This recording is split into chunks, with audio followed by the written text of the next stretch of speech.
Hello बच्चों, कैसे हैं आप सभी का स्वागत है आज वापस से हमारे ओलंपियाड बेस कैंप में। और मैं शैलेंद्र गुप्ता आप सभी का स्वागत करता हूं। ठीक है। जैसा कि ये बेस कैंप का कंसेप्ट है कि हम बेसिक से उठा रहे हैं चीज़ों को, और जो भी गैप है वो गैप को धीरे धीरे हम कवर कर रहे हैं। तो इस सीरीज़ में हम ऑलरेडी केमिस्ट्री के 3 लेक्चर यहाँ पर आप लोगों को प्रोवाइड करवा चुके हैं, और आप सभी का बहुत भरपूर प्यार मिला है। बहुत अच्छा आपका एक्टिव उसमें पार्टिसिपेशन भी आया है। और जो लास्ट प्रैक्टिस सेशन था उसमें तो मज़ा ही आ गया था कि आप लोगों ने क्या आंसर दिए जब हमने ग्राफिकल क्वेश्चन करे और मोल के क्वेश्चन करे। तो बच्चों इसी तरह से आप पार्टिसिपेट करते रहो। और ये जो लेक्चर्स है ना, ये आप चाहे कोई से भी एग्जाम दो, ठीक है, चाहे आप कॉम्पिटिटिव एग्जाम दो, ठीक है, लाइक जेई हो गया, तो जेई भी आप दे सकते हो। जेई के लिए भी ये लेक्चर बहुत इंपॉर्टेंट है, क्योंकि ये क्या कर रहा है, बेस कवर कर रहा है। ये एनएसईसी, ठीक है, केमिस्ट्री ओलंपियाड जो होता है उसके लिए भी बहुत इंपॉर्टेंट है। उसके अलावा ये आप चाहो NSEJS जो हमारा जूनियर साइंस ओलंपियाड होता है, अगर वो भी आप प्रिपेयर कर रहे हो तो उसके लिए भी यही सारे लेक्चर जो हमने कवर किए हैं ये बिल्कुल बेस बनाते हैं। और इन बेस को जब आप अच्छे से कवर कर लोगे तो आप एक अच्छे लेवल पे वहाँ से मूव कर सकते हो। तो इन सारे कॉम्पिटिटिव एग्जाम के लिए ये जो लेक्चर है ये बहुत ही इंपॉर्टेंट है। ठीक है बच्चों, तो आप सभी ने 1 2 3 लेक्चर कंप्लीट किया है। तो प्रीवियस लेक्चर्स में हमने क्या क्या करा वो मैं एक बार आपको बता देता हूँ। जैसे कि फर्स्ट लेक्चर में हमने मैटर का classification, atomic mass calculation, molecular mass calculation, ठीक है, उस बेसिक डेफिनेशंस, ये सारी चीज़ें कवर करी थी। जब हम सेकेंड लेक्चर में आए तो हमने isotopes, isobar, iso electronic, isodiaphers, ठीक है, आइसोटन्स, ये कुछ बेसिक डेफिनेशन देखी। उसके बाद मोल की डेफिनेशन देखी। उसके बाद हम चले गए थे ideal gas equation PV equal to NRT पर, जहाँ पर हमने pressure, temperature, volume, mole and हमारा गैस कांस्टेंट आर की यूनिट्स देखी। और उन यूनिट्स में कैसे कन्वर्ट करते हैं हम वो कन्वर्जन भी सीखा। फिर हम उसी लेक्चर के अंदर बेसिक ग्राफ पे गए थे कि अगर हमें ideal gas equation PV equal to NRT दे दी जाए तो हम ग्राफ कैसे बनाएंगे। ठीक है बच्चों, तो आप सभी ने वो सारी चीजें वहां से कवर की होगी। तो ये लेक्चर 1 और लेक्चर 2 था। लेक्चर 3 में हम जो बेसिक डेफिनेशंस थी जो हमने लेक्चर 2 में पढ़ी थी, स्पेशली मोल, तो हमने लेक्चर 3 में उस मोल की कैलकुलेशन करना सीखा।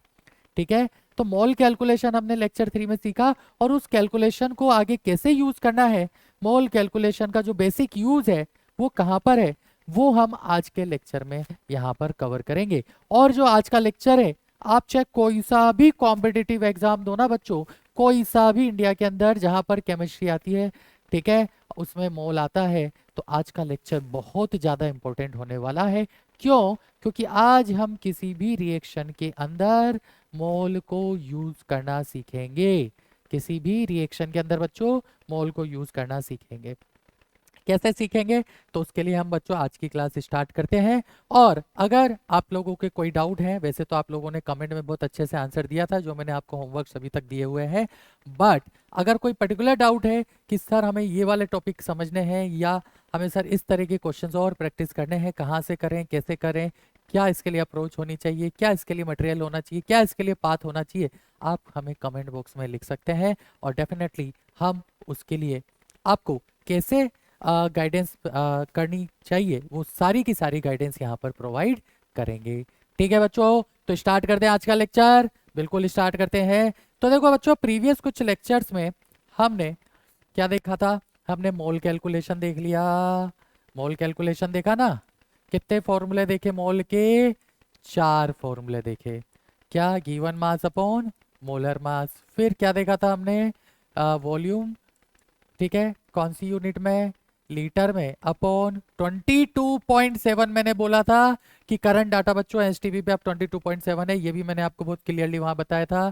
फिर हमने number of molecule divided by क्या किया, एवोगाद्रो नंबर कर दिया। ठीक है, और एक इक्वेशन देखी जिसको हम बोलते हैं पीवी इक्वल टू एनआरटी। इन 4 इक्वेशन से हमने मोल निकालना सीखा था प्रीवियस लेक्चर में। फिर हमने बेसिक डेफिनेशन भी देखी थी। आज हम एक कंसेप्ट पढ़ेंगे, उस कंसेप्ट का नाम है लिमिटिंग रिएजेंट। क्या नाम है बच्चों उस कंसेप्ट का, लिमिटिंग रिएजेंट। ये अपने आप में बहुत हेवी कंसेप्ट है। दिखने में ये सीधा लगता है, ठीक है, ऐसा लगता है कि इसके जो क्वेश्चन होंगे बहुत सिंपल होंगे, लेकिन जब हम इसे सोल्व करने पर जाते हैं और इनके क्वेश्चंस को अप्रोच करते हैं तो हम जैसे जैसे लेवल बढ़ते जाते हैं हम इनमें कंफ्यूज होते जाते हैं। तो ये लिमिटिंग रिएजेंट होता क्या है, कैसे हम लिमिटिंग रिएजेंट की कैलकुलेशन करेंगे। ठीक है बच्चों, तो ये सारी की सारी चीज़ें हम आज के लेक्चर में कवर करने वाले हैं। ठीक है, तो कर दें क्या स्टार्ट आज का लेक्चर।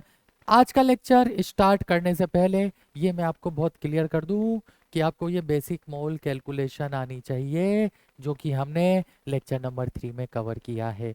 बेसिक मोल निकालना सीखा है एटम से, मॉलिक्यूल से, गिवन मास से, वॉल्यूम से, कोई अदर नंबर ऑफ एंटिटीज दे दी जाए उससे, कि हम कैसे मोल कैलकुलेट करेंगे।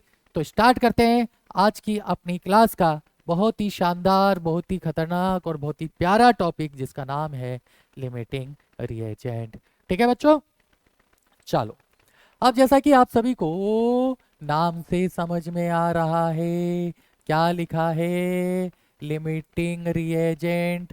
अब देखो यहाँ पर पहले एक चीज मैं क्लियर कर दूं, तो लिमिटिंग रिएजेंट के डिटेल में जाने से पहले हम यहाँ पर एक टर्म पढ़ेंगे, इसे बोलते हैं स्टोइशियोमेट्रिक एनालिसिस। ठीक है, क्या है इसका मीनिंग, समझा जाए बोर्ड पे। लेट्स से हमारे को कोई रिएक्शन दे रखी है, क्वेश्चन बोल रहा है कि आपको कोई रिएक्शन दे दी, क्या रिएक्शन दी कि 2 मोल ए, कौन सी फिजिकल स्टेट बच्चों, हम अभी गैसियस स्टेट की बात कर रहे हैं, 3 मोल बी से जब रिएक्ट करेगा, ये देखो ऐसा रिएक्शन दे दिया और सी बनाता है और डी बनाता है, और यहाँ बैलेंस कर दिया 4, यहाँ लिख दिया लेट से उसने 2, ऐसा कुछ दिया, और इनकी भी फिजिकल स्टेट मेंशन कर दी गैसियस, इनकी भी क्या कर दी फिजिकल स्टेट मेंशन, कि सारे के सारे जो भी यहाँ पर ए बी सी डी है वो गैसियस स्टेट में है। तो मेरे प्यारे बच्चों, आप सभी को पता है कि ये जो एरो के पहले लिखा होता है इसे हम रिएक्टेंट बोलते हैं। क्या बोलते हैं, रिएक्टेंट। और जो एरो के बाद में लिखा होता है इसे हम प्रोडक्ट बोलते हैं। यानी इस रिएक्शन में ए और बी मेरा रिएक्टेंट है और सी और डी मेरा प्रोडक्ट है। पहली पॉइंट ये क्लियर होता है। अब दूसरा पॉइंट इसमें, यहां पर ये जो आगे लिखे हैं रिएक्टेंट के 2 3, मैं इसका कलर चेंज कर देता हूं ताकि हमें समझ में आए कि हम किसकी बात कर रहे हैं। मैं अंडरलाइन कर देता हूं, this is your 2, this is your 3, this is your 4 and this is your 2। तो बच्चों ये जो लिखे होते हैं वैल्यू, इन्हें हम बोलते हैं कॉफिशिएंट। क्या बोला जाता है इन्हें, कॉफिशिएंट। कौन से कॉफिशिएंट, तो इन्हें बोला जाता है स्टाइशियोमेट्रिक कॉफिशिएंट। इन्हें क्या बोला जाता है, स्टाइशियोमेट्रिक कॉफिशिएंट। ये जो आगे लिखे होते हैं ना 2 3 4 2, दे आर कॉल्ड कॉफिशिएंट। कैसे कि ए का कॉफिशिएंट 2 है, बी का कॉफिशिएंट 3 है, सी का कॉफिशिएंट 4 है और डी का कॉफिशिएंट 2 है। यहां तक क्लियर। तो ये तो हमारे कॉफिशिएंट कहलाते हैं। अब इनका यूज क्या है, ये हमें आज की क्लास में सीखना है, और कैसे इससे रिलेटेड क्वेश्चंस आएंगे ये हमें आज की क्लास में समझना है।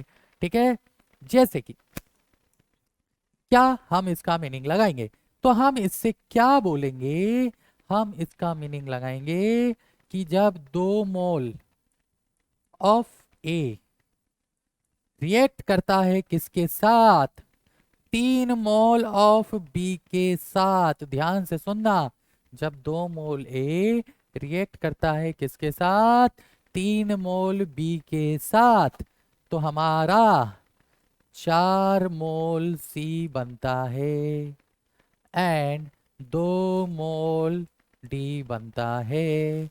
ये पॉइंट समझ में आया। यानी ये रिएक्शन ये बोलती है कि अगर हमारा ए बी के साथ रिएक्ट करके सी और डी बना रहा है, तो उस रिएक्शन में ए के 2 मोल, बी के 3 मोल से रिएक्ट करके सी के 4 मोल और डी के 2 मोल बनाएंगे। ये पॉइंट आपको समझ में आता है, क्लियर है ना। तो जो कोफिशिएंट है उनको हम इस तरह से रिप्रेजेंट करते हैं। तो हम मान लेते हैं कि इस रेशो में ये रिएक्ट कर रहा है। यानी अगर मैं आपसे पूछूं कि बताओ इस रिएक्शन में ए और बी किस मोल रेशो में रिएक्ट कर रहा है, तो जो उनके कोफिशिएंट है उनका रेशो ही उनका मोल रेशो होगा। यानी mole ratio of A and B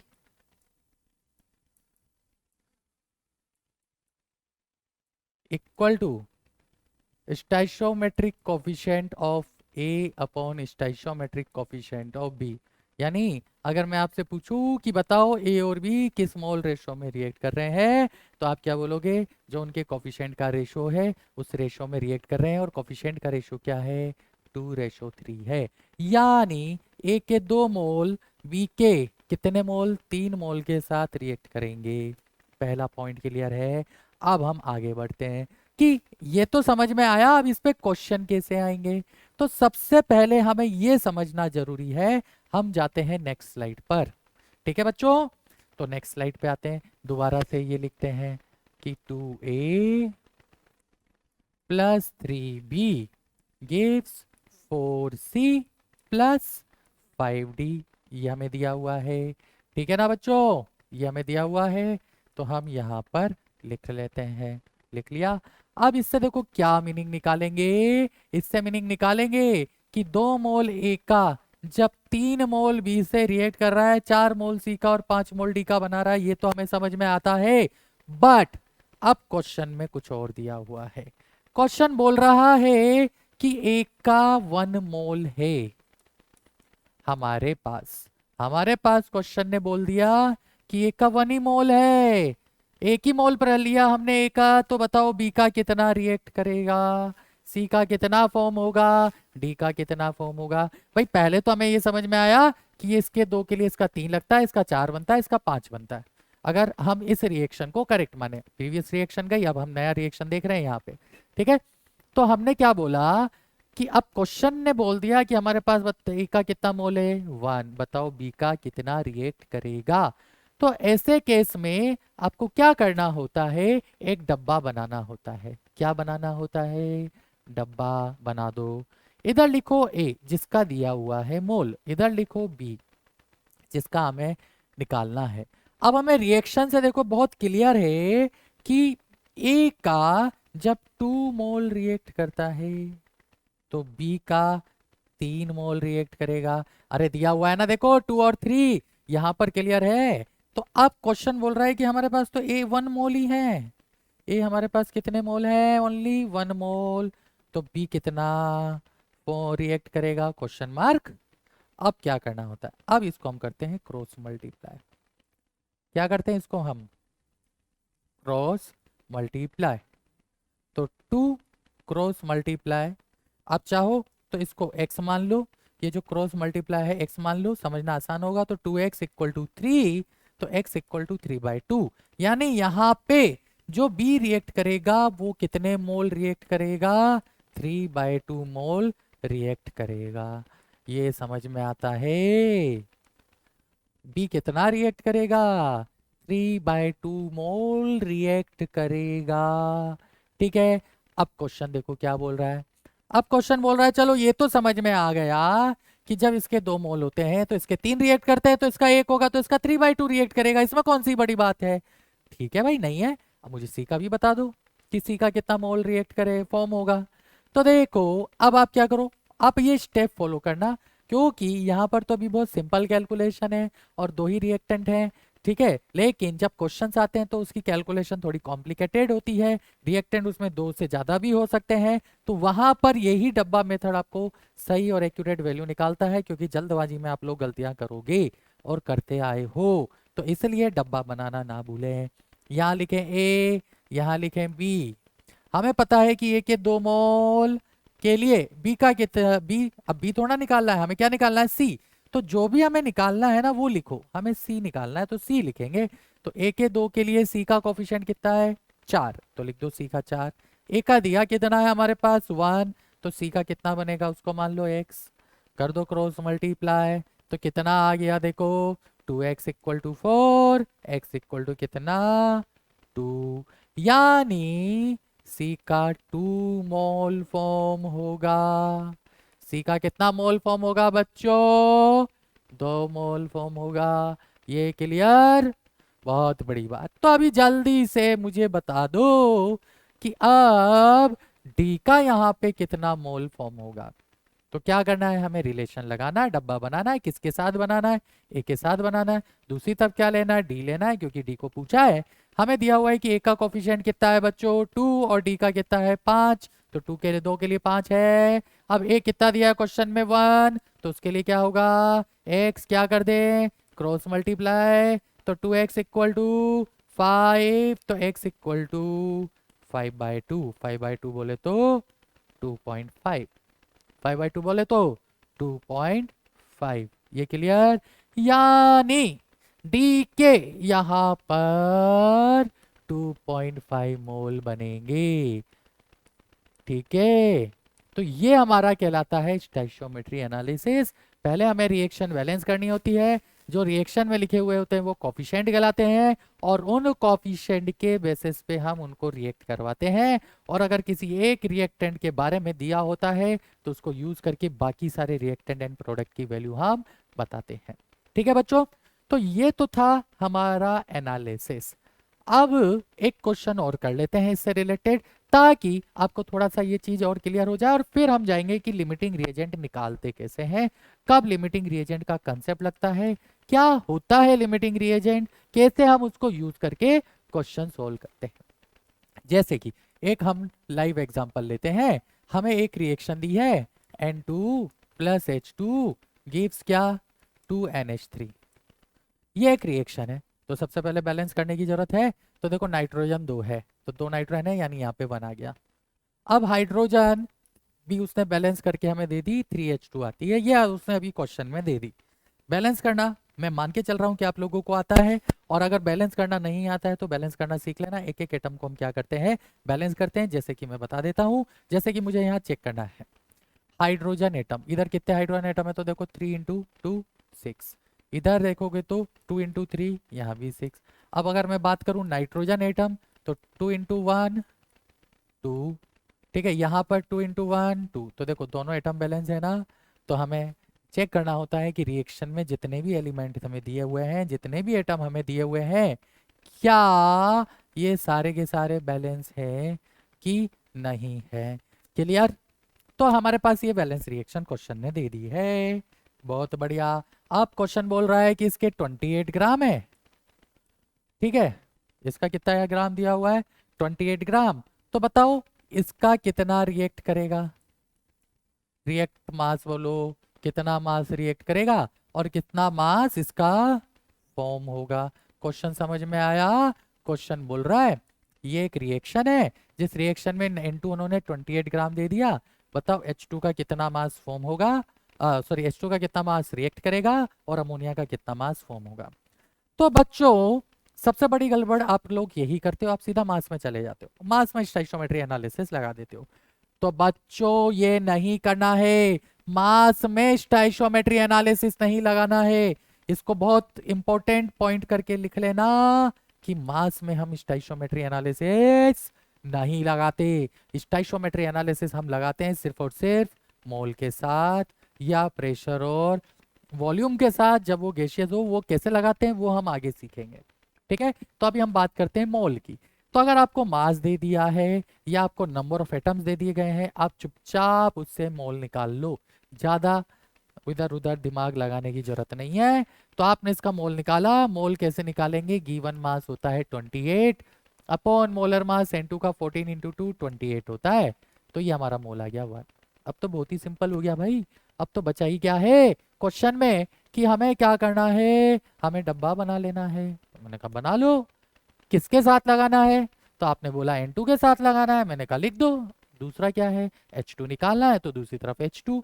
अब बात आती है उनके कोफिशिएंट की, तो N2 जिसका कुछ नहीं होता बच्चों उसका 1 माना जाता है, और H2 का कोफिशिएंट 3 है, तो हमने कोफिशिएंट लिख दिया कि 1 से 3 बनता है, 1 से 3 रिएक्ट करता है। अब जो मोल हमारे पास आए, जो क्वेश्चन ने दिए हुए हैं, वो N2 के 1 आए, तो बताओ H2 के कितने मोल रिएक्ट करेंगे। तो ये तो बहुत ही सिंपल है कि इसकी वैल्यू कितनी आ गई 3। अब ये तो मोल है ना बच्चों, ये तो मोल ऑफ H2 है।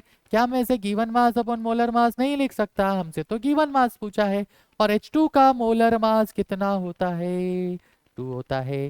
मोल 1 गिवन मास निकालना, मोलर मास 2, तो यहां से अच्छा मोल कितना है हमारे पास, मोल हमारे पास 3 है, तो गिवन मास इक्वल टू क्या आ गया 3 इंटू 2, यानी कितना 6 ग्राम। इट मीन्स 28 ग्राम N2 के लिए जो रिएक्टेड मास होगा किसका, H2 का, वो कितना होगा, वो 6 ग्राम होगा। ये हमारा फर्स्ट आंसर हुआ। अब वो बोल रहा है कि नहीं, अब तो अमोनिया का भी बताओ भाई, अमोनिया बन कितना रहा है। तो हमें अमोनिया के साथ लगाना पड़ेगा। लगा लो डब्बा मेथड, बना दो डब्बा, इधर N2 लिख दो, इधर अमोनिया लिख दो। और हमें पता है कि N2 का कोफिशिएंट 1 है और अमोनिया का 2 है, तो N2 के मोल 1 है, तो अमोनिया का कितना बनेगा, तो ये तो 2 ही आ गया। क्रॉस मल्टीप्लाई करोगे आप, x इक्वल टू 2। ठीक है, यानी मोल ऑफ NH3 हमें आ चुके हैं 2, which is equal to given mass, और NH3 का मोलर मास आप सभी को कैलकुलेट करना आता है, 17 आएगा। तो यहाँ पर given mass 2 into 17 which is equal to 34, यानी कितना मास फॉर्म होगा इसका, तो इसका जो आंसर आएगा वो आएगा हमारे पास 34 ग्राम। कितने ग्राम, 34 ग्राम। तो इस तरह से बच्चों हम स्टोइचियोमेट्री एनालिसिस लगाते हैं। क्या ये क्लियर है? तो हमारे जो आंसर निकल के आए ये हमारे आंसर्स हैं कि H2 कितना रिएक्ट करेगा, तो आंसर है H2 तो 6 ग्राम रिएक्ट करेगा। अमोनिया कितने ग्राम बनेगा, तो आंसर है अमोनिया 34 ग्राम बनेगा। ठीक है बच्चों, ये क्वेश्चन में हमने ये तो समझ लिया कि जब हमें एक से ज़्यादा रिएक्टेंट दे दिया जाए तो हमें स्टोइचियोमेट्री एनालिसिस कैसे लगाना है। अब थोड़ा सा हम समझते हैं कि लिमिटिंग रिएजेंट का मीनिंग क्या होता है। शॉर्ट में बच्चों आप इसको LR बोलते हो। क्या बोलते हो? LR। LR का मतलब लिमिटिंग रिएजेंट होता है। नाम से ही समझ में आ रहा है, क्या समझ में आ रहा है लिमिटिंग रिएजेंट के नाम से, कि जो लिमिटेड होगा। कैसा होगा? लिमिटेड। लिमिटेड का मतलब कम क्वांटिटी में। लिमिटेड का मतलब क्या होता है बच्चों? कम क्वांटिटी। अरे नाम से समझ में आ रहा है, ऐसा रिएजेंट जो लिमिटेड क्वांटिटी में प्रेजेंट है, कम क्वांटिटी में प्रेजेंट है, उसे हम लिमिटिंग रिएजेंट बोलते हैं। और जो हमारा LR होता है उसे हम कैसे कैलकुलेट करते हैं ये भी आप लोग समझ लो। ठीक है, तो बहुत ही सिंपल सा फंडा है। जैसे कि आपको दिया हुआ है N2 plus 3H2 gives what 2NH3, और उसने बोल दिया कि इसके 3 मोल हैं और लेट्स से इसके 10 मोल हैं। ये हमें क्वेश्चन ने दे दिए। क्वेश्चन हमें क्या बोल रहा है, इसके 3 मोल और इसके 10 मोल दे दिए। अब क्या करें, लिमिटिंग रिएजेंट निकालना है। अब हमें क्वेश्चन ये आता है कि सर पता कैसे पड़ेगा कि कब लिमिटिंग रिएजेंट निकालना है कब नहीं निकालना है। तो उसका सिंपल सा फंडा है बच्चों, जब भी एक से ज्यादा रिएक्टेंट क्वेश्चन में दे दिया जाए और उन सब के बारे में इंफॉर्मेशन हमें पता हो, जिससे कि हम क्या निकाल सकते हो, मोल निकाल सकते हो। जिससे कि हम क्या निकाल सकते हो, मोल। तो वहां पर आप लिमिटिंग रिएजेंट का कंसेप्ट यूज करोगे। क्या बोला मैंने, कब लगाना है, मोर देन 1 रिएक्टेंट हो। क्या हो, मोर देन 1 रिएक्टेंट, पहली चीज। ठीक है, दूसरा, सबके मोल पता हो, या तो पता हो या निकाल सकते हो या कैलकुलेट कर सकते हो। हमारे को कोई ना कोई कर ले किसी भी मेथड से। ठीक है, या तो हम कैलकुलेट कर सकते हैं या हमें सबके क्या दे रखा हो, मोल पता हो। तो इस केस में हम वहां पर क्या करते हैं, लिमिटिंग रिएजेंट का कंसेप्ट यूज करते हैं। जैसे कि ये रिएक्शन है, इस रिएक्शन में हमें N2 और H2 दो रिएक्टेंट देके बोला हुआ है कि ये अमोनिया बना रहे हैं। तो जब ये अमोनिया बना रहे हैं तो क्वेश्चन ने बोल दिया कि N2 3 मोल है हमारे पास और H2 10 मोल है। ऐसा मैं नहीं बोल रहा, ऐसा आपको क्वेश्चन में डाटा दिया हुआ है। ऐसा डाटा दिया हुआ है किसके अंदर, क्वेश्चन के अंदर। तो अब क्या करें, तो बच्चों आपको कुछ नहीं करना, उस मोल को उसके स्टोइचियोमेट्री कोफिशिएंट से डिवाइड करो। ठीक है, मोल को उसके स्टोइचियोमेट्री कोफिशिएंट, तो इसका मोल है 3 और इसका कोफिशिएंट है 1, डिवाइड किया। इसका मोल है 10, इसका कोफिशिएंट है 3, तो ये तो हमारे पास हो गया 3.33 और ये वैल्यू हो गई हमारे पास 3। दोबारा सुन लो, क्या करना है, जो भी आपको मोल दे दिए जाए उस मोल को उसके कोफिशिएंट, कोफिशिएंट क्या होते हैं बच्चों, ये जो आगे लिखे होते हैं जिसका कुछ नहीं होता उसका 1 होता है, ये जो आगे दिए होते हैं इन्हें हम कोफिशिएंट बोलते हैं, उसके मोल को उसके कोफिशिएंट से क्या कर दो, डिवाइड कर दो। अब डिवाइड करने के बाद कुछ वैल्यू आएगी, जैसे कि यहाँ 3 आई और यहाँ पर 3.33 आई। ये वैल्यू चेक करो, ये वैल्यू चेक करो। और जो स्मॉलेस्ट है, कौन है यहाँ पे स्मॉलेस्ट? तो यहाँ पे स्मॉलेस्ट है 3। जो स्मॉलेस्ट है वही आपका एल आर बनेगा, वही आपका क्या बनेगा? एल आर बनेगा। तो एक बार दोबारा समझ लो, आपको कुछ भी दिया हो उससे सारे रिएक्टेंट के मोल निकाल लो, मोल निकाल के उसको उसके कोफिशिएंट से डिवाइड कर दो, डिवाइड करने के बाद जो स्मॉलेस्ट होगा वो उसका लिमिटिंग रिएजेंट बनता है। ठीक है, तो अगर मैं पूछूं कि विच इज लिमिटिंग रिएजेंट, तो क्या आंसर करोगे? तो आंसर हो जाएगा N2। N2 हमारा यहां पर लिमिटिंग रिएजेंट है। फिर दूसरा क्वेश्चन कि which is excess reagent. Excess का मतलब क्या हुआ बच्चों? एक्सेस का मतलब हो गया जो हमें ज्यादा क्वांटिटी में दिया हुआ है। तो लिमिटिंग रिएजेंट को छोड़ के जो भी बचेगा वो सब एक्सेस में होगा। तो यहां पर एक्सेस रिएजेंट का आंसर आप लोग H2 करोगे, यानी H2 हमारा यहां पर एक्सेस रिएजेंट है। तो क्या इस तरह से अब आप लोग एक्सेस रिएजेंट और लिमिटिंग रिएजेंट निकाल सकते हो क्या? कुछ क्वेश्चन करवाऊं क्या? क्लियर है ना? क्या करना है? मोल निकालना है, मोल को उस रिएक्शन के कोफिशिएंट से डिवाइड करना है, जो सबसे स्मॉलेस्ट वैल्यू होगी वो हमारा लिमिटिंग रिएजेंट होगा। ठीक है, चलो तो अपन अभी इसको कंटिन्यू करते हैं, डिस्कस करते हैं और एक बार देख लेते हैं।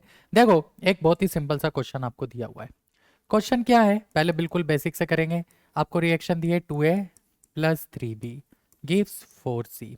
उसने बोल दिया इसके 5 मोल हैं और इसके 6 मोल हैं। ये क्वेश्चन ने बोल दिया कि ये मोल आपको दिए हुए हैं, कैलकुलेट। फर्स्ट पार्ट पूछ रहा है लिमिटिंग रिएजेंट, सेकेंड पार्ट बोल रहा है कैलकुलेट एक्सेस रिएजेंट। ये आप लोगों को आइडेंटिफाई करना है। तो एक बार और सीख लेते हैं क्या कंसेप्ट है लिमिटिंग रिएजेंट और एक्सेस रिएजेंट का। तो हमें सॉल्व करना है। तो देखो कैसे सॉल्व करेंगे। हमें क्या दिया हुआ है क्या दिया हुआ है बच्चों? हमें रिएक्शन। तो लिखो सबसे पहले रिएक्शन, क्या लिखोगे? 2A plus 3B gives 4C। फिर उनके मोल लिखो। तो इसका मोल कितना दिया है बच्चों? 5 दिया है। ये हमें क्वेश्चन दे दिया, हमें लिमिटिंग रिएजेंट और एक्सेस रिएजेंट बताना है। इसका मोल दे दिया 6। अब मैंने क्या बोला आपको, बताया कि मोल को डिवाइड करो उसके स्टोइचियोमेट्रिक कोफिशिएंट से। तो यहाँ पे मोल है 5, उसका कोफिशिएंट है 2। यहाँ पे मोल है 6, उसका कोफिशिएंट है 3। तो ये वैल्यू आ गई 2 और ये वैल्यू आ गई 2.5। तो स्मॉलेस्ट कौन सी है? 2 स्मॉलेस्ट है ना, यानी बी मेरा क्या बनेगा यहाँ पे? लिमिटिंग रिएजेंट बनेगा। जो वैल्यू स्मॉलेस्ट है वही मेरा लिमिटिंग रिएजेंट बनता है। ये पॉइंट समझ में आता है? तो जो बचा है वो मेरा एक्सेस रिएजेंट बनता है। तो यहां पर ए इज माय एक्सेस रिएजेंट और बी मेरा लिमिटिंग रिएजेंट होगा। ठीक है, तो बहुत बेसिक सी चीज है। तो एक क्वेश्चन उसके बाद हम कर लेते हैं और फिर हम डिस्कस करेंगे इससे रिलेटेड कुछ क्वेश्चन जो कि हमसे आगे पूछे जाते हैं।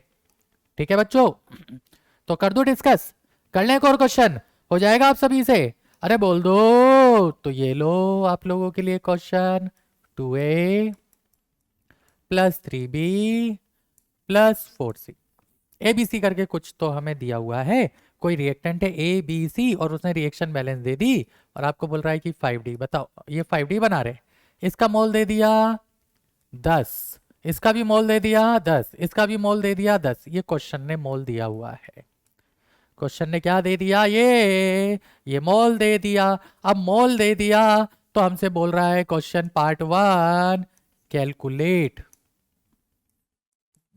या आइडेंटिफाई। ज्यादा अच्छा वर्ड क्या है बच्चों इसके लिए? कैलकुलेट यूज ना करके आप क्या यूज करोगे? आइडेंटिफाई। क्या? Limiting reagent. हमें लिमिटिंग रिएजेंट यहाँ पे क्वेश्चन बोल रहा है कि आइडेंटिफाई करना है। मैंने कहा बहुत बढ़िया, बिल्कुल कर देंगे।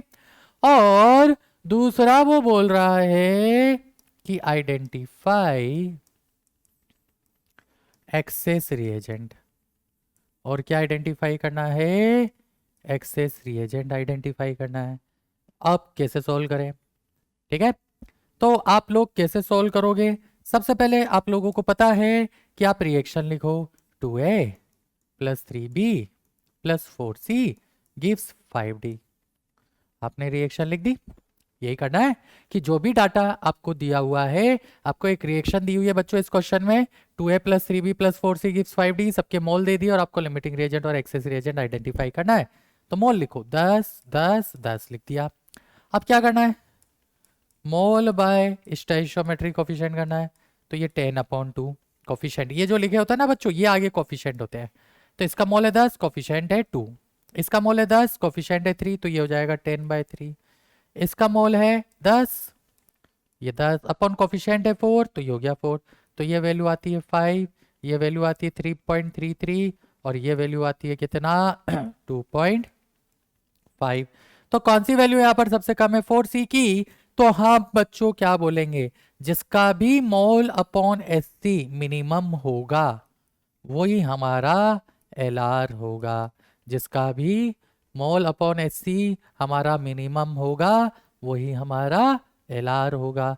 तो कौन मिनिमम है, तो एलआर हमारा यहाँ पे हो गया सी। सी बोलेंगे बच्चों, 4C नहीं बोलना है, 4 तो उसका कोफिशिएंट है, तो एलआर का आंसर हो गया सी। अब उसके अलावा क्या क्या बचा, ए और बी। तो एक्सेस रिएजेंट में दोनों आएंगे। यही आप लोगों का डाउट था ना कि सर जब एक्स से ज्यादा बच रहे हो तो वो सारे के सारे एक्सेस रिएजेंट में काउंट होंगे। पॉइंट क्लियर है, वो सारे के सारे किस में काउंट होंगे, एक्सेस रिएजेंट में काउंट किए जाएंगे। ठीक है, ठीक है बच्चों। तो इस तरह से हम लिमिटिंग रिएजेंट को फाइंड आउट करते हैं। क्या होता है लिमिटिंग रिएजेंट, जो कि रिएक्शन में क्या हो जाता है, पूरा का पूरा कंज्यूम हो जाता है। सारी की सारी कैलकुलेशन हम लिमिटिंग रिएजेंट से ही करते हैं। बट लिमिटिंग रिएजेंट को कैसे निकालना है, आपको जो भी मोल दिया हो मोल अपॉन कोफिशिएंट कर दो और जो वैल्यू मिनिमम आएगी बच्चों वो ही हमारा क्या होगा, लिमिटिंग रिएजेंट होगा। ठीक है, जैसे कि कर लेते हैं एक क्वेश्चन आपको दिया हुआ है। क्वेश्चन के अंदर क्या दे दे, एक रियल लाइफ रिएक्शन दे देते हैं, ग्लूकोज का प्रिपरेशन कर देते हैं कि कार्बन है, हाइड्रोजन है और ऑक्सीजन है। ये आपस में रिएक्ट करके क्या बना रहे हैं, ग्लूकोज C6H12O6। ठीक है, बैलेंस करेंगे तो 6 कार्बन, हाइड्रोजन को बैलेंस किया तो 6 और ऑक्सीजन को बैलेंस किया तो 3। यानी आप लोगों को एक रिएक्शन यहां पर दे दी प्रिपरेशन ऑफ ग्लूकोज की, और जिसमें रिएक्टेंट कार्बन, हाइड्रोजन और ऑक्सीजन है। अब क्वेश्चन क्या बोल रहा है, क्वेश्चन ने बोल दिया कि सबके 6 मोल हैं हमारे पास, 6 मोल कार्बन है, 6 मोल हाइड्रोजन है एंड 6 मोल ऑक्सीजन है। तो आपसे पूछा गया कि बताओ फर्स्ट पार्ट क्या बताना है, आप लोग समझदार हो, आइडेंटिफाई क्या, लिमिटिंग रिएजेंट। ठीक है, और क्या बताना है बच्चों, आइडेंटिफाई एक्सेस रिएजेंट।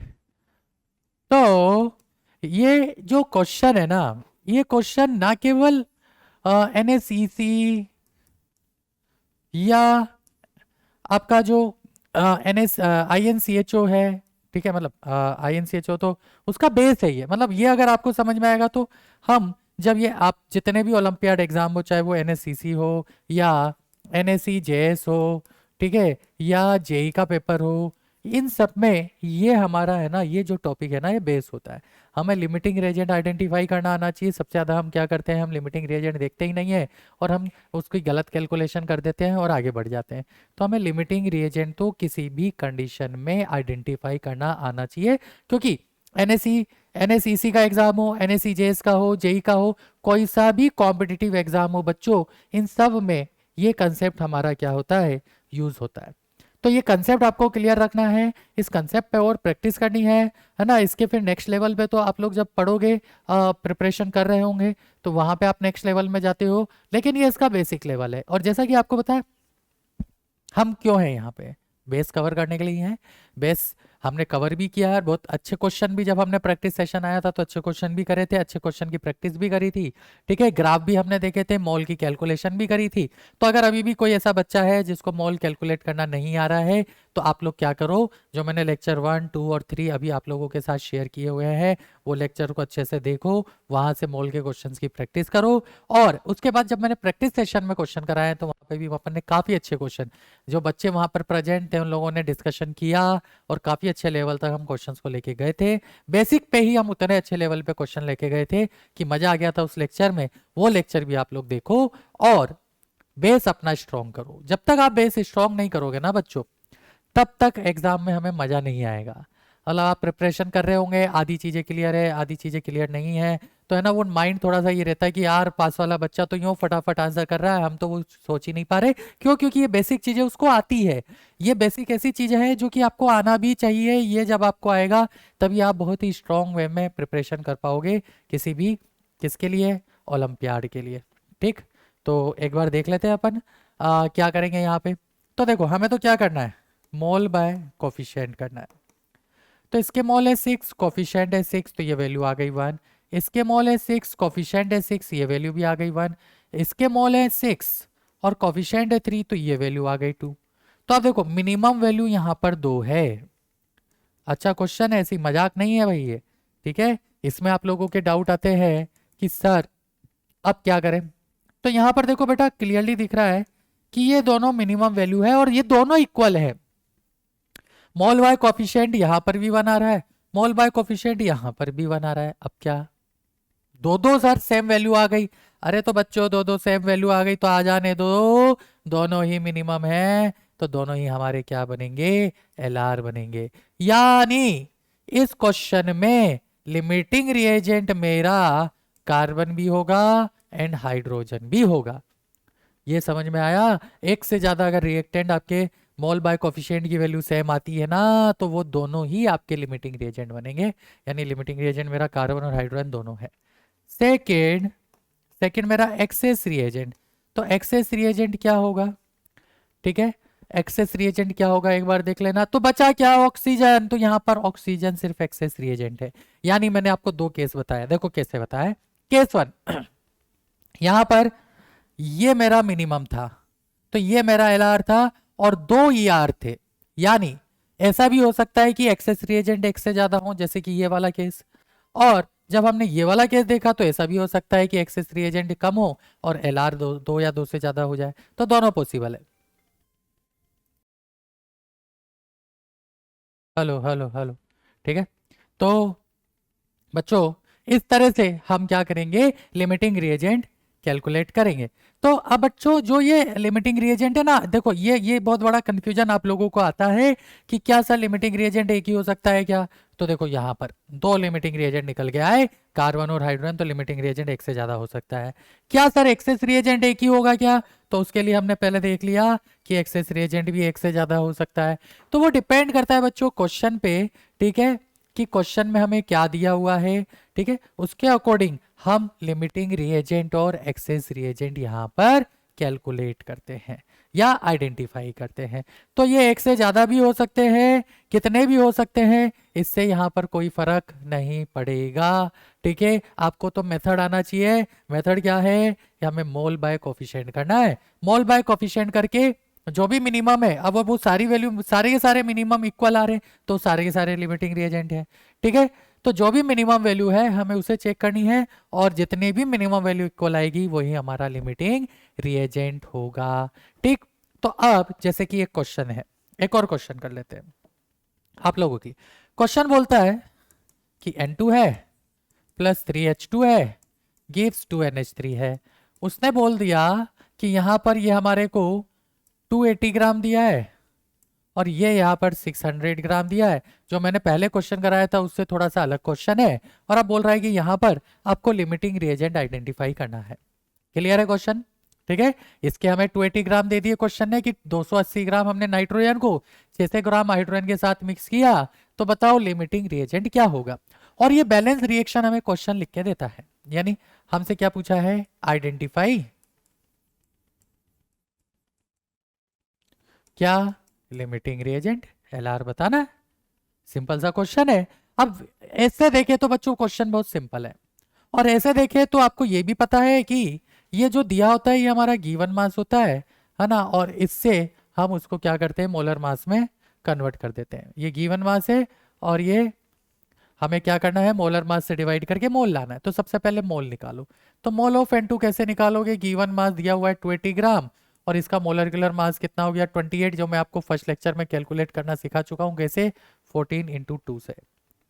तो ये हो गया 28। तो कितने आ गए बच्चों, यहाँ पे 10 मोल आ गए। फिर mole equal to mole of H2 निकालना है, तो उसका गिवन मास है 600 अपॉन मोलिकुलर मास 2 होता है, तो ये कितना आ गया हमारे पास, सीधा सीधा 300 आ गया। आ गया। तो अब क्या करो, आप मोल बाय कोफिशिएंट की वैल्यू निकालो। तो यहाँ पे मोल है 10 और N2 का कोफिशिएंट, अब बच्चों देखो मैं आपको पहले भी बता चुका हूँ, बार बार बता रहा हूँ, जिसका कुछ नहीं होता उसका 1 होता है, जिसका कुछ नहीं होता उसका 1 होता है। तो इसका कोफिशिएंट 1, तो ये क्या हो गया 10/1। यहाँ पर मोल बाय कोफिशिएंट करेंगे, करो मोल बाय कोफिशिएंट, ये हो गया 300 डिवाइडेड बाय क्या, कोफिशिएंट कितना है इसका 3। जब आपने 3 से डिवाइड किया, 3 है ना देखो यहाँ पे, ये रहा 3, तो करो कितना आ गया 100। तो अब देखो ये 10 है, ये 100 है, कौन मिनिमम है, तो आपको क्लियरली समझ में आ रहा है ये मिनिमम है, तो ये हमारा लिमिटिंग रिएजेंट बनेगा, तो इसे हमारा एक्सेस रिएजेंट बनना पड़ेगा। यानी अगर मैं बोलूँ कि आइडेंटिफाई यहाँ पर एल आर का आंसर हमारा हो गया N2 और ER का आंसर हमारे पास यहाँ पर हो गया H2। ठीक है बच्चों, तो इस तरह से हम LR और ER को क्या करते हैं, कैलकुलेट करते हैं, लिमिटिंग रिएजेंट और एक्सेस रिएजेंट को आइडेंटिफाई करते हैं। हेलो, चलो एक छोटा सा कंसेप्ट और देख लेते हैं, है ना। जैसे कि मैं प्रैक्टिस सेशन में आपको ऑलरेडी इसके बारे में बता चुका हूँ। क्या बता चुका हूँ कि आपको मान लो एक क्वेश्चन दिया हुआ है, 2 gram molecule of hydrogen is given, calculate total mole, calculate total mole. तो जब हमें 2 ग्राम मॉलिक्यूल दे रखे हाइड्रोजन के, तो यहां पर हमसे क्या पूछा है, टोटल मोल पूछा है। अब आप लोग जनरली गलती क्या करते हो बच्चों इसमें, कि आप ये समझ जाते हो कि ये जो 2 ग्राम है ना, ये इसका गिवन मास है, जबकि ऐसा नहीं है। जब प्रैक्टिस सेशन हमने लिया था संडे को, अगर आप लोग वो वीडियोस देखोगे बेटा, वहाँ पे हमने बहुत अच्छे से क्वेश्चन डिस्कस भी किए हैं, और जो हमारे मोल के हमने 1 2 3 लेक्चर भी लिए हुए हैं बेसिक केमिस्ट्री के ऊपर, तो उसमें भी मैंने कहीं ना कहीं आपको इस तरह का एक आध कोई कंसेप्ट वहाँ पर बताया होगा, बट स्पेशली हमने ये प्रैक्टिस सेशन में जरूर देखा है। क्यों, क्योंकि प्रैक्टिस सेशन में आप लोग बहुत अच्छे से परफॉर्म कर रहे थे, बहुत अच्छे से आंसर दे रहे थे, तो वहाँ पर मैंने आपको क्लियरली बताया हुआ है कि जब भी क्वेश्चन में ऐसा लिखा या दिखाई दे, क्या लिखा दिखाई दे, 2 ग्राम दिया हुआ है आपको और पीछे मॉलिक्यूल है, यानी ग्राम मॉलिक्यूल लिखा दिखाई दे, ठीक है, ग्राम एटम लिखा दिखाई दे, या ग्राम आयन लिखा दिखाई दे, तो इन सब का मीनिंग आपको बच्चों क्या लेना होता है, ये उनके मोल दिए हुए होते हैं। ये क्या दिए हुए होते हैं, उनके मोल दिए हुए होते हैं। This is the mole. तो इसका मतलब हमें यहीं तक नहीं पढ़ना है, हमें इसे पूरा पढ़ना है। 2 ग्राम मॉलिक्यूल, तो यहां से हमें मोल ऑफ H2 सीधा मिल गया, जिसका आंसर क्या आएगा, 2 निकल के आएगा। ठीक है बच्चों, तो ये हमारा क्या हो गया, ग्राम मॉलिक्यूल हो गया, जो कि हमारा क्या है यहाँ पर 2 है, जो कि क्या है यहाँ पर 2। तो बच्चों जो olympiad, JEE Mains, JEE Advanced, ठीक है, इनमें जो बच्चे प्रिपेयर करते हुए हैं, इन बच्चों का जो लेवल होता है ना, ये वहां से सोचना स्टार्ट करते हैं जहां से आपकी थिंकिंग क्या हो जाती है, समाप्त हो जाती है, जहां पर आप सोचना बंद कर देते हो। तो ये जो चीजें होती है ना, ये बेसिक होती है। इसके अलावा क्वांटम नंबर है, इलेक्ट्रॉनिक कॉन्फ़िगरेशन है, जो कि आगे की क्लासेस में आप सीखोगे, ठीक है ना। इनऑर्गेनिक के अंदर IUPAC का बेसिक है, ठीक है, ऑर्गेनिक का बेसिक है। तो बच्चों ये जब तक बेस स्ट्रांग नहीं होगा ना, अगर कोई ये सोचे कि ये हमारे काम का नहीं है, बहुत ही सिंपल सी चीज़ है, तो बच्चों अगर आपको आता है तो ये बहुत अच्छी बात है कि ये बेस आपको आता है। बट ऐसे बहुत सारे बच्चे हैं जो हर साल इस वजह से पीछे रह जाते हैं, क्योंकि उनका ये जो बेसिक पार्ट है ना, ये कहीं ना कहीं वीक रह जाता है, और वो ये बोलते हैं कि इन बच्चों ने तो फाउंडेशन किया होगा इसलिए ये हमारे से आगे है। ठीक है, जब हम क्लास में बच्चों को लेते हैं तो वहाँ पे हर तरह के बच्चे आते हैं। कुछ बच्चे बोलते हैं कि कुछ बच्चे ऐसे होते हैं जो फाउंडेशन पढ़ के आते हैं और कुछ ऐसे होते हैं जो बिल्कुल फ्रेशली आते हैं। बट मैं आपको फिर बता दूं कि चाहे आप फाउंडेशन पढ़ के आए हो, चाहे आप फ्रेशली एग्जाम दे रहे हो, कोई डिफरेंस क्रिएट नहीं करता है अगर आपको ये बेस आता है तो। ठीक है, तो आप इन बेस को बहुत स्ट्रांगली अपना पढ़ें, स्ट्रांग करें, ताकि जब आप 11th में जाएं या किसी ओलंपियाड की प्रिपरेशन करें या किसी भी कॉम्पिटिटिव एग्जाम की प्रिपरेशन करें, चाहे जेई एडवांस हो, चाहे जेई मेंस हो, चाहे नीट हो, चाहे एनएससी जेएस हो, चाहे एनएससी सीसी हो, है ना, तो इन सब में ये हमारे को काम आएगा। क्लियर है? ठीक है, तो ये जो एग्जाम होता है ना, इन एग्जाम में ये कंसेप्ट हमारे बहुत काम आते हैं। इन कंसेप्ट को आपको बहुत स्ट्रांगली प्रिपेयर करना होता है। अब केमिस्ट्री में देखा जाए तो अपने आप में 3 केमिस्ट्री होती है बच्चों। ये ऑर्गेनिक, इनऑर्गेनिक, फिजिकल, 3 केमिस्ट्री का कॉम्बिनेशन होता है।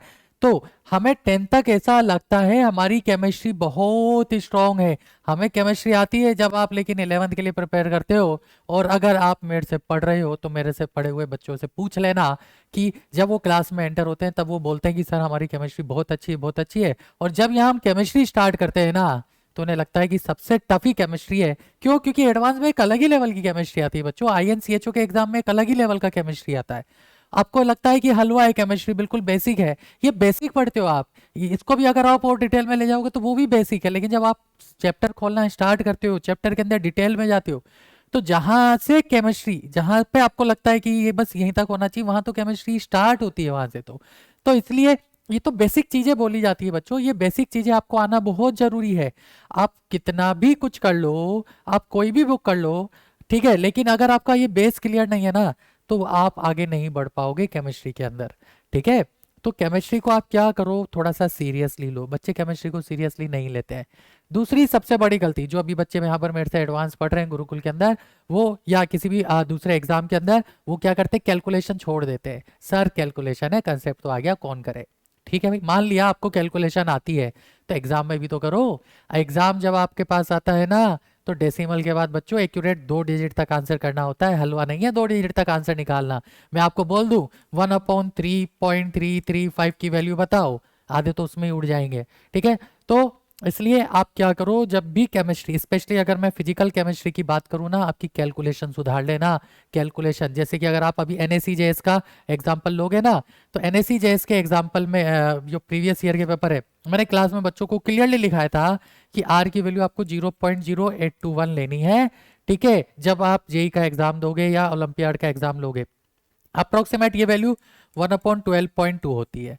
तो बच्चों ने क्या किया, ये अप्रोक्सीमेट तो ध्यान रखा, और एग्जाम में वो ये वैल्यू से क्वेश्चन कर है, लेकिन मैंने क्या बोला, ये एग्जैक्ट वैल्यू है, ये एग्जैक्ट वैल्यू। और ऑप्शन 2 इतने क्लोज क्लोज थे, एक उसने इस वैल्यू से आंसर दिया हुआ था, और दूसरा वो समझदार था, उसने क्या किया, इसको 1/12 मान के ये वाला आंसर भी दिया हुआ था, और बच्चे 1/12 से करिए। जबकि मैंने क्लास में बोला बच्चा ये अप्रोक्सीमेशन वाली वैल्यू है, 12.2 लिखाया हुआ है, उसके बावजूद भी आप अप्रोक्सीमेशन पे जा रहे हो। और एक बार चेक तो कर लो बच्चों, जब एग्जाम में ऑप्शन आते हैं ना, बहुत क्लोज होते हैं, बहुत गंदी कैलकुलेशन आती है। तो बच्चों आप लोगों को क्या करना है, बहुत क्लियर ध्यान रखना है कि आपकी कैलकुलेशन स्ट्रांग हो। जब तक कैलकुलेशन स्ट्रांग होगी, तो आपके समझने बूझने की पावर भी बढ़ेगी, और फिजिकल केमिस्ट्री स्पेशली बहुत फास्ट हो जाएगा, बहुत अच्छा हो जाएगा। ठीक है, क्योंकि यहाँ पर फिजिकल केमिस्ट्री प्योर मैथमेटिकल है, just like physics and mathematics. तो कैलकुलेशन को थोड़ा सा अच्छा करें। बाकी बाकी तो सब्जेक्ट है, सब्जेक्ट चलता रहता है, धीरे धीरे धीरे धीरे धीरे धीरे आप सीखते जाओगे, है ना। ये बेसिक केमिस्ट्री है, तो कहीं ना कहीं मुझे ऐसा लगता है कि मेरे हिसाब से इतना सफिशेंट है बेसिक केमिस्ट्री के अंदर। फिजिकल केमिस्ट्री में आगे जो लेक्चर आएंगे उसमें आप इलेक्ट्रॉनिक कॉन्फ़िगरेशन एंड आपका क्वांटम नंबर को कवर करवाया जाएगा। ये दो भी बहुत बेसिक टॉपिक है, और बहुत ये आपके क्या होने चाहिए, बहुत डिटेल में होने चाहिए, और बहुत अच्छे से, क्योंकि ऐसा माना जाता है कि अगर ये आपकी चीज़ें अच्छी है तो आप एटॉमिक स्ट्रक्चर में काफ़ी अच्छा कर पाओगे। तो इन दो टॉपिक को थोड़ा सा अच्छे से प्रिपेयर करना, ठीक है, अच्छे से पढ़ना। उसके बाद फिर आपका पैरेलल में ऑर्गेनिक भी स्टार्ट होगा, तो ऑर्गेनिक में भी जो बेसिक कंसेप्ट आपको पढ़ाए जाएंगे, ऑर्गेनिक के लिए बहुत इंपॉर्टेंट होते हैं वो बेसिक कंसेप्ट। क्यों? क्योंकि आप लोग क्या करते हो, जब एनएससीजेएस का प्रिपरेशन करते हो, तो वहाँ फिजिकल केमिस्ट्री में मोल, एटॉमिक स्ट्रक्चर, गैसियस स्टेट, ये 3 चैप्टर तो ऐसे डिटेल में पढ़ लेते हो ना, कि आपको लगता है कि हाँ केमिस्ट्री कितनी सिंपल है, कितनी आसान है, लेकिन जब ऑर्गेनिक आती है ना तो ऑर्गेनिक में सब कुछ नया नया होता है। और नया नया होता है तो उस नए नए के खेल में आप लोग उड़ जाते हो। तो उड़ना नहीं है, उसके लिए आप क्या करो, ऑर्गेनिक का भी बेस स्ट्रॉन्ग करो। तो ये जो ओलंपियाड वाली सीरीज है, इसमें आगे आपके पास और भी लेक्चर आते रहेंगे। उन लेक्चर को ध्यान से देखो, पढ़ो, सीखो, अपने आप को स्ट्रॉन्ग बनाओ। तब हम प्रैक्टिस सेशन में मिलते रहेंगे, कभी ना कभी किसी ना किसी फॉर्म में मैं आपके साथ कोई ना कोई डिटेल शेयर करता रहूँगा। तो आज के लेक्चर्स को, इस सेशन को मैं यहीं पर समाप्त करता हूँ। ठीक है, तो नेक्स्ट टाइम हम मिलेंगे जल्दी सून। आज के लिए लेकिन बच्चों इतना ही रखेंगे, और एक प्यारी सी स्माइल के साथ आपको मैं धन्यवाद और tata bye bye thank you बोलना चाहूँगा। कितने पैशन के साथ आपने ये बेसिक चीज़ें देखी, कवर की, और मुझे भी मज़ा आया स्पेशली प्रैक्टिस सेशन में, क्योंकि वहाँ पर हमारा 1-to-1 का इंटरेक्शन भी हो पा रहा था और हम एक दूसरे के साथ डिस्कशन भी कर पा रहे थे। आपके कुछ डाउट थे, आप मेरे से पूछ रहे थे, मैं उसको एक्सप्लेन कर रहा था, तो उसमें बहुत मज़ा आया। तो अगर फ्यूचर में कभी और कोई प्रैक्टिस सेशन लगता है तो आप उसमें एक्टिवली ज़रूर पार्टिसिपेट कीजिएगा। तब तक के लिए tata bye bye, take care, all the best, thank you.